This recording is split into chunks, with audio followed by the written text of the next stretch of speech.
earlier today, I got an extensive tour of the old city with longtime Israeli diplomat Dore Gold. Now, he shared his extensive knowledge and history of the city and gave me an experience to remember. Now, take a look at part one.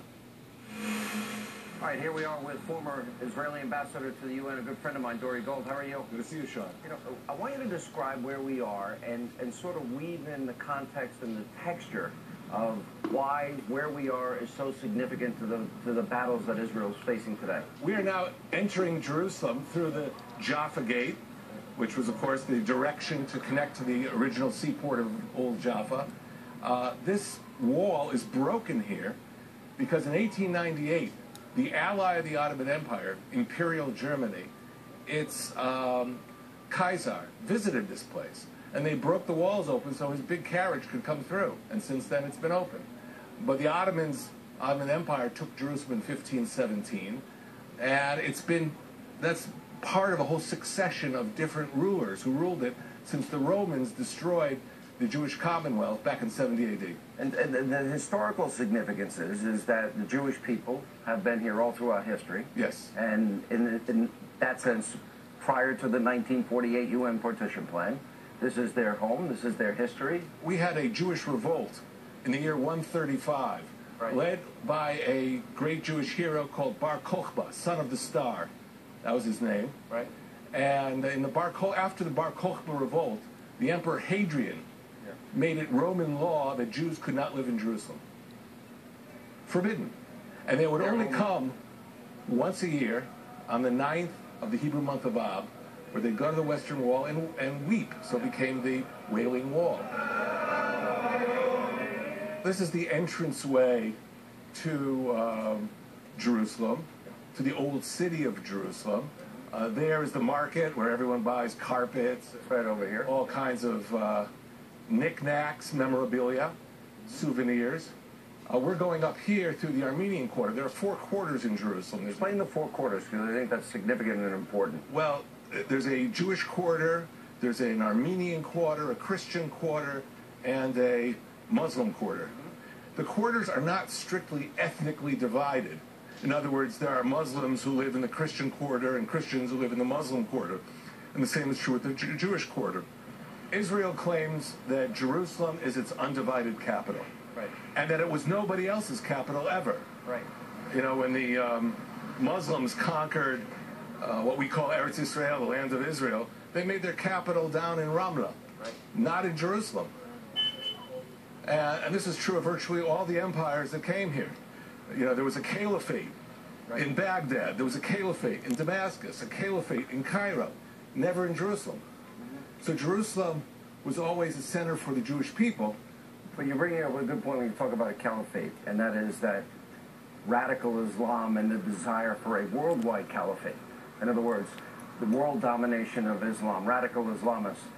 For example, we see in Iraq and Mosul today that they're saying to Christians, convert or you will be killed. Convert to Islam or you will die. So they've had to flee now, and the persecution of Christians continues in the name of that caliphate, correct? That is absolutely correct. Mosul has an ancient Christian church, the Assyrian church. Right. Christians have lived there for centuries. And basically they've been given now, under this new so-called caliphate, 3 choices. Right. Pay the tax. Pay the jizya, which is a Muslim poll tax for non-Muslims. Convert, or the sword. Or die. Jerusalem is under Israel. Right. It's a mosaic. Right. It's not a blender where you mix everybody up and come up with a, one identity. Right. But you learn to live with people who are different than you. And you respect them. And therefore, modern Israel, it's essential for modern Israel to be the protector of all the great faiths. Right. So we're the protectors of Christendom here. We're the protectors, of course, the Jewish sites and of Islam. You are the protector of it, but I want you to give us the texture, the context of how that impacts radical Islamists that lay claim that Jerusalem cannot be the capital of Israel, for example. Well, it's particularly relevant because after this last war, you're going to see a renewed effort of many governments in Europe, in the Third World. There'll be voices in the United States as well who will say, you know what, the only way to stabilize the Middle East is to impose a peace settlement based on the division of Jerusalem. Right. If Israel ever lost its nerve and divided Jerusalem, the results would be disastrous, because what we would get is what you're seeing in Mosul, where churches are attacked and burned. What you're seeing in Alexandria a few years ago, a big Coptic church was blown up. That would happen here in this peaceful city. But why? Why are we seeing this now at this moment? The rise of radical Islam and the rise of anti-Semitism in Europe and elsewhere. Radical Islam is not only intolerant with respect to any of the people around it, including Christians, other Muslims, and Jews, but particularly Jews. And that's the connection. You know, they even have in radical Islam a term called takfiri. Yeah. And takfiri means you're going to take a pious Muslim and declare that he's no longer a Muslim. And in fact, he can be killed. So if they're doing that to Muslims, imagine what they'll do to Jews. And Christians. And Christians, of course.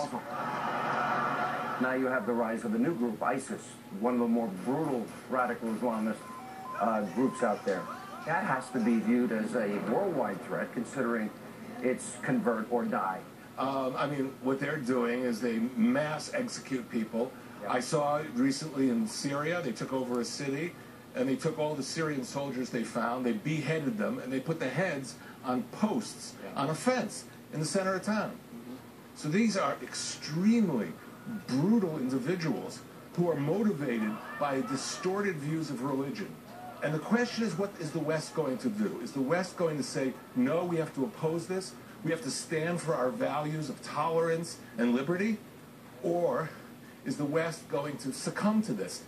And coming up, part 2 of my extensive tour of the Old City with Ambassador Dore Gold. And then later, we'll have more highlights from Prime Minister Bibi Netanyahu's press conference from earlier today. And I'll talk to one of his top advisors about that and much more as Hannity continues from Jerusalem. We're on the ground in Israel. Please stay with us.